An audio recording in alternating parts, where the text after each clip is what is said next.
Welcome to What's a Beautiful Life Anyway? I'm your host, Jill Bennett. This is the channel that shares ideas to help you live your best life, because life can be beautiful if you live consciously.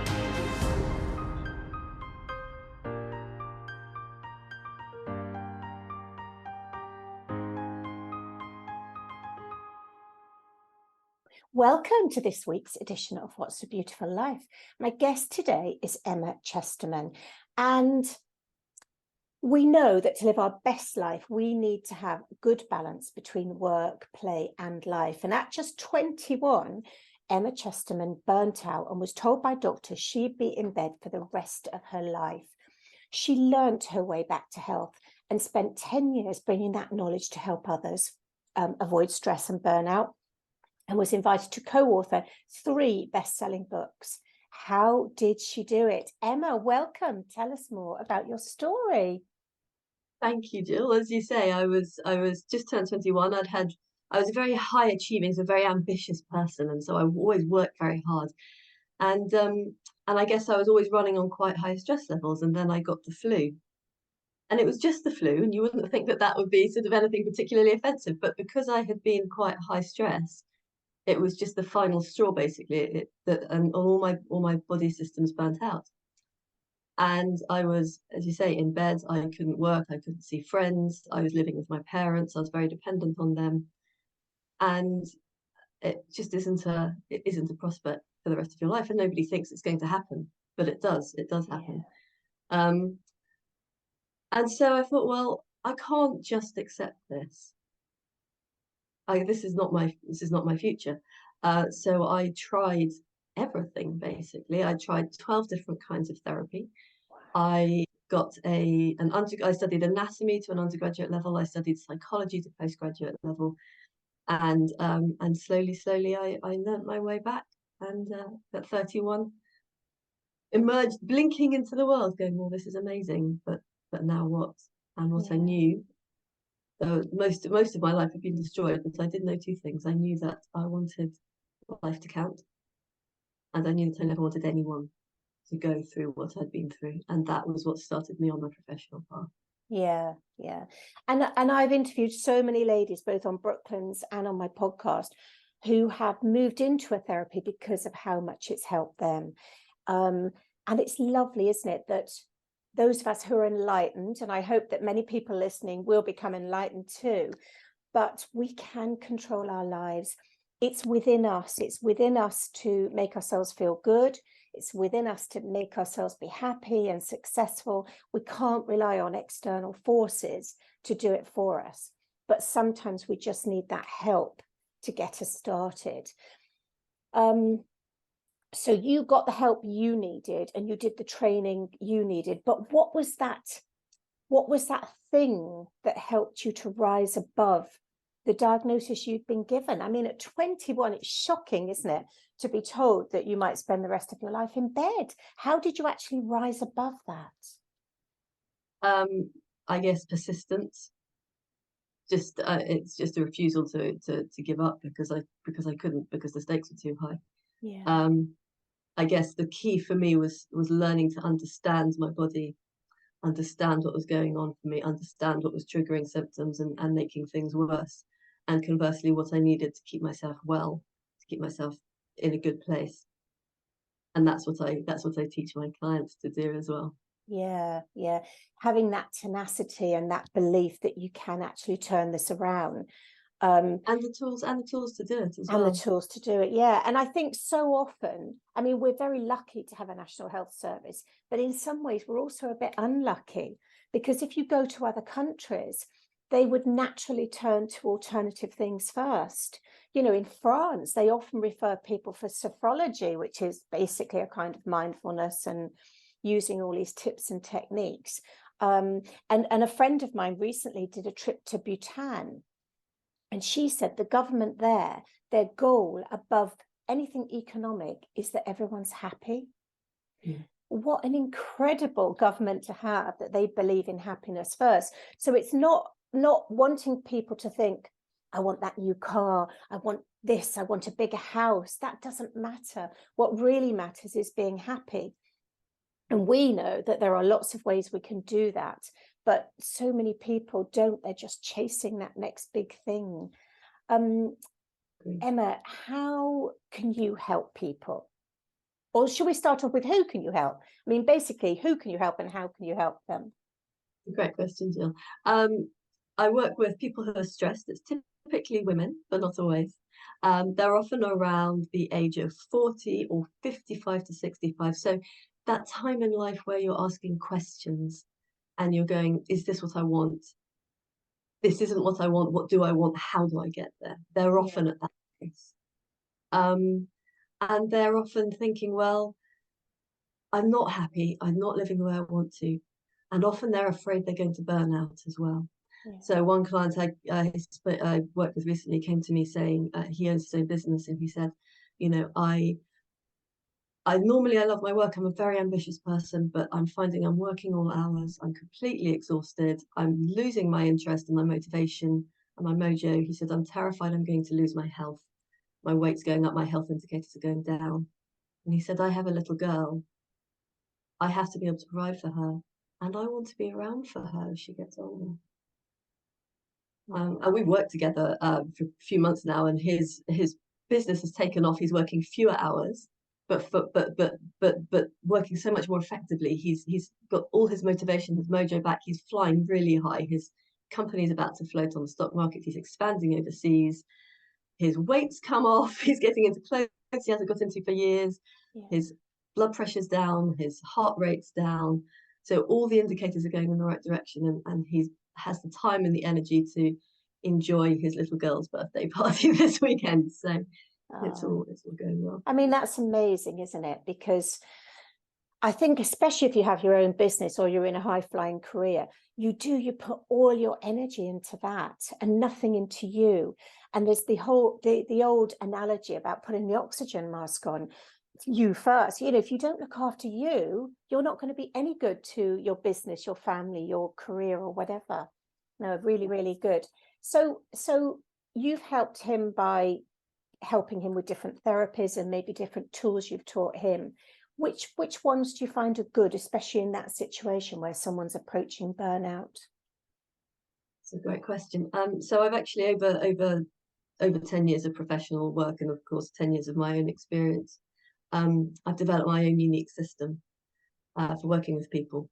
So we all know this. We are one person. We have a body, we have a mind, we have feelings, and we live in a certain reality. We have a life, and those are all associated. It's okay.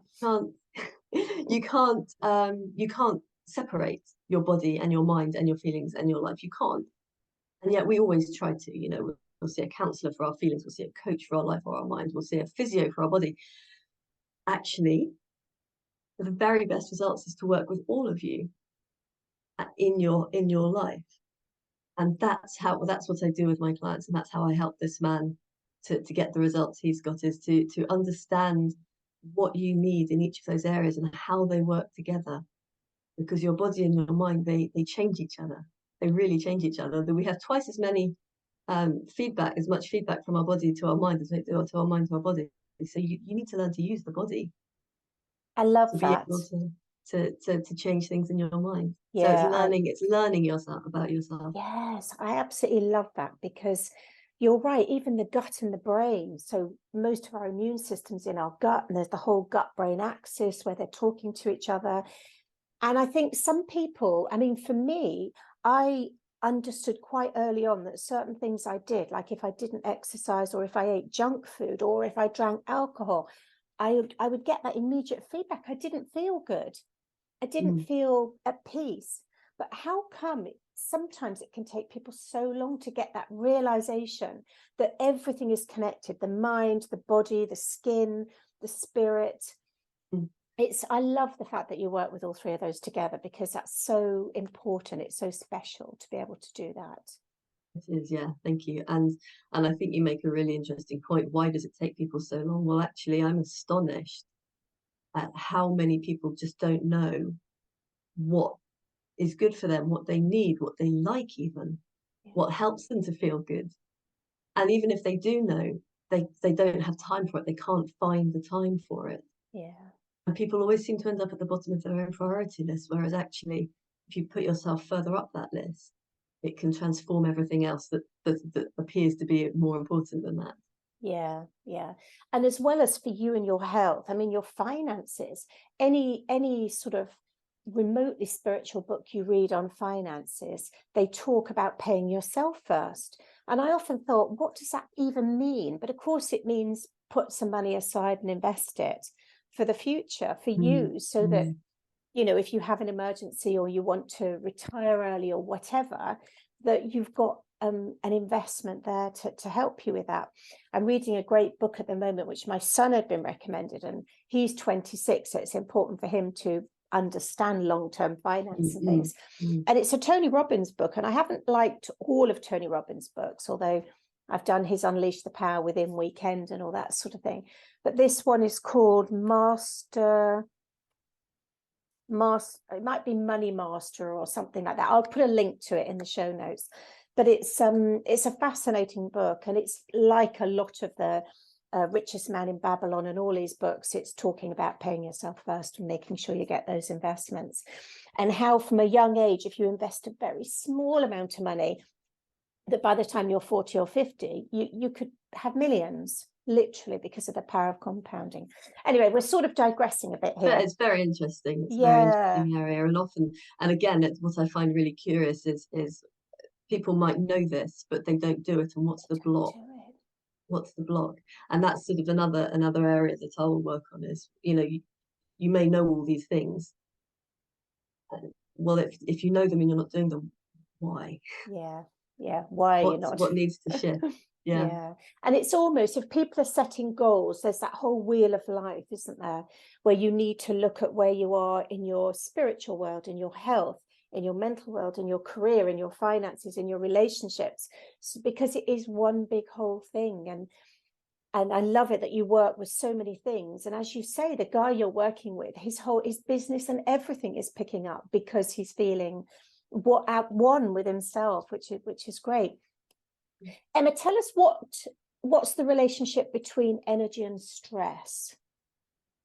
Question. And it's a fascinating one, actually, because I think a lot of you know, your listeners who are stressed will recognize this.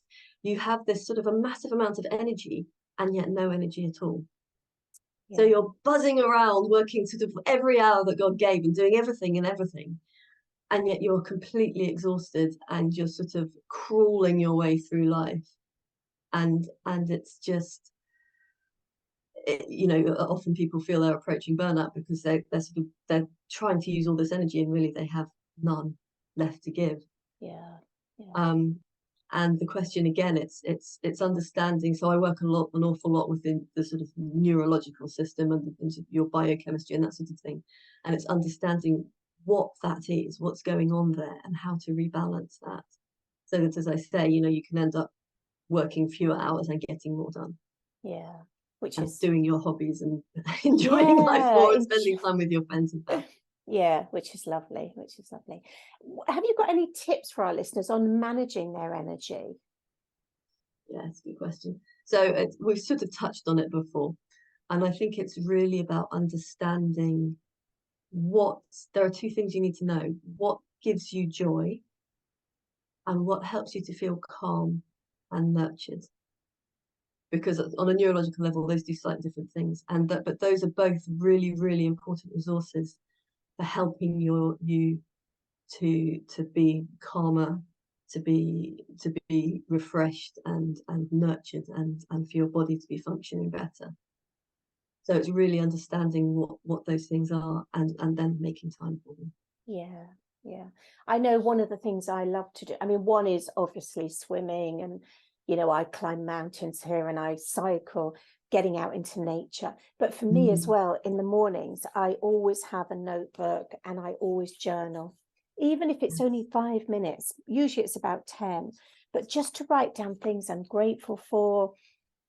If something's annoyed me, usually someone, I send them blessings. I literally send them love and blessings, because again, if you hold on to the anger and the angst, you can't really be at peace with yourself. And it's quite hard sometimes to send Yes, blessings to people who've really annoyed you. but it's a great practice, Jill. But it's It's a really good really, practice to really do. healthy practice. Yeah. Yeah. What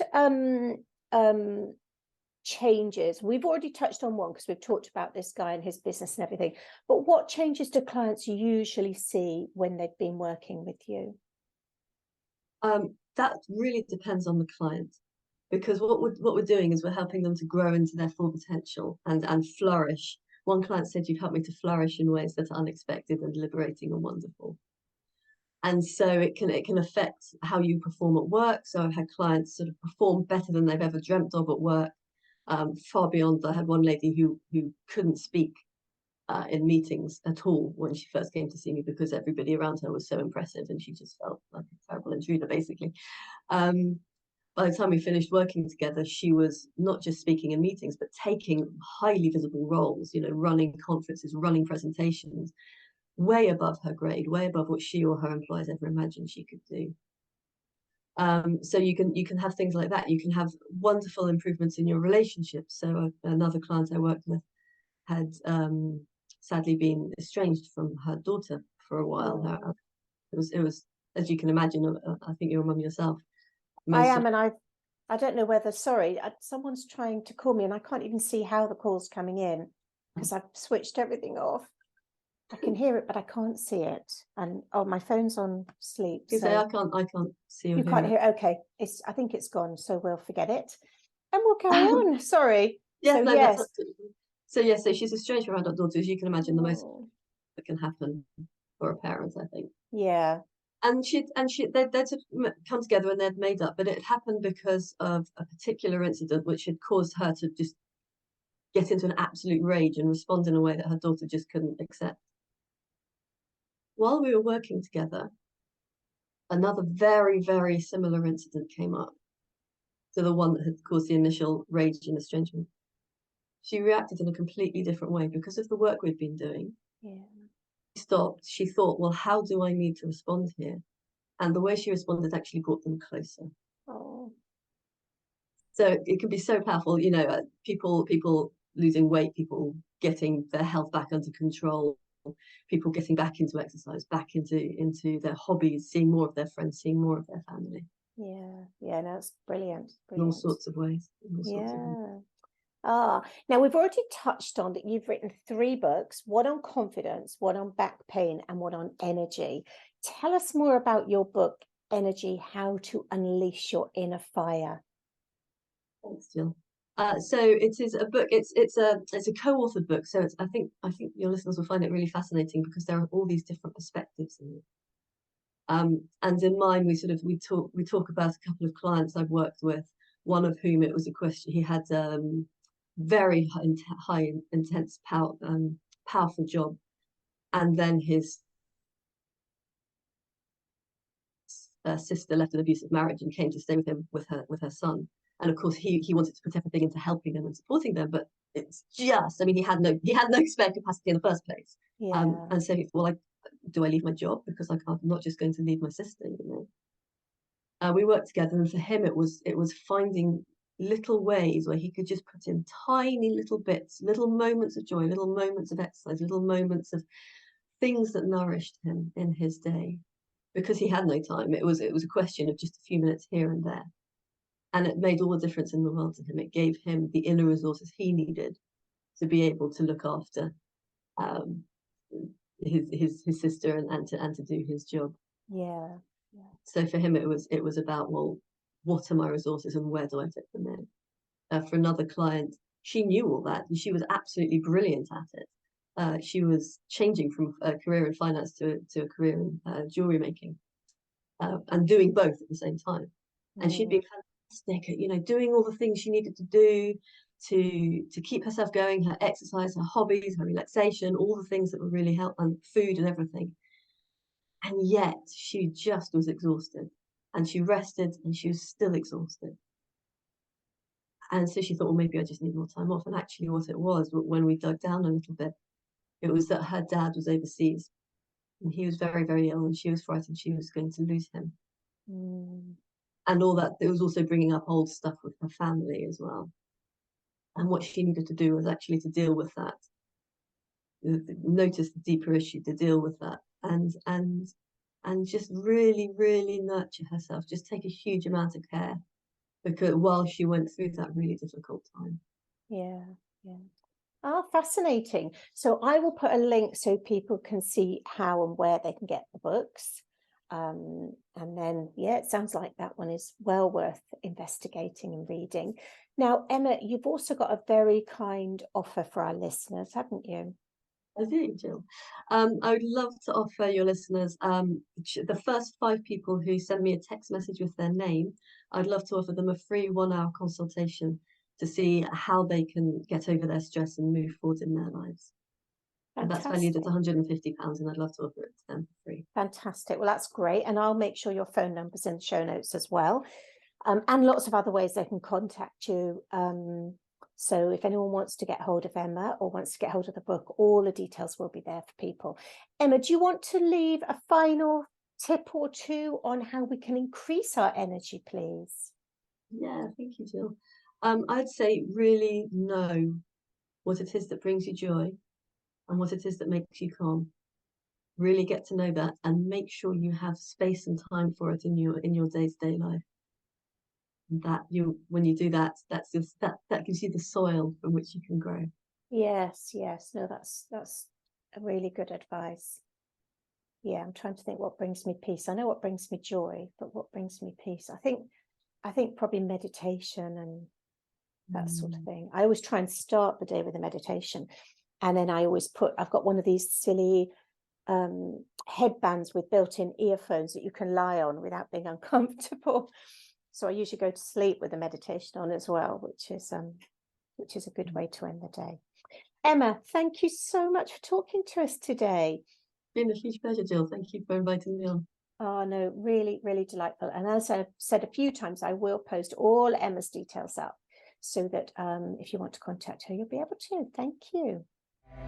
Thanks so much for listening to this week's show. Check out all the links to the resources mentioned in today's episode and all my freebies in the show notes. See you next time.